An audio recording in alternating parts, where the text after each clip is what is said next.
went to church till I was about 6 years old, and then all of a sudden we stopped going. I didn't know why until later on. After my parents got divorced, I felt a very empty inside. I was looking for attention in the wrong places, hanging with the wrong crowd. I met this guy, and he was getting prescribed these drugs from a crooked doctor. Since I was already, doing these things, I figured, why not? What's gonna hurt? It's gonna make me feel good, It started off with hydrocodone, and then it led to Oxycontin. This idea of let's get higher for cheaper, and I know where to get some heroin. And I remember the first time that I did it, and I just said, I'm never doing that again.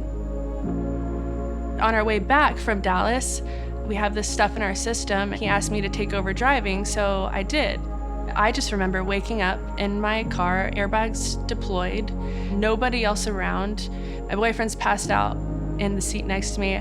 I keep going in and out, and the cop that I talked to doesn't know what happened with the car. There's no guardrail damage, but he said, someone is protecting you. I don't know how this happened, but you're alive and no one else around is hurt. I didn't have any scratches on me. No, my boyfriend was perfectly fine, nothing at all. And there was this voice in my head, and it was the most powerful voice. It overtook my mind, and it was a voice telling me that there is something more for you out here, out of this life. And I couldn't wait to feel normal again.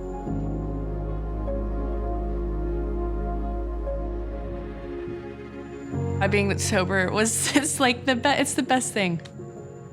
And my best friend, Catherine, she had invited me to church. I started going with her, and you would repeat a prayer at the end of the sermon, and it was like a salvation prayer. I remember repeating it, and my heart was genuinely open, me knowing I needed a savior. And Jesus took over and started to heal and do something in my heart. All I started to think about was God. I now realize that God had been with me the whole time. I now volunteer in students, and the main reason is because I know how hard high school was for me, so I want to be there for them and be a good leader and be a good example and just speak truth over their life. I always go back to how powerful this thing that he did with me was, and it just reminds me of his goodness and his grace and his love for me. He's always been there, and he'll never leave, and I love his love. I want to walk it out forever.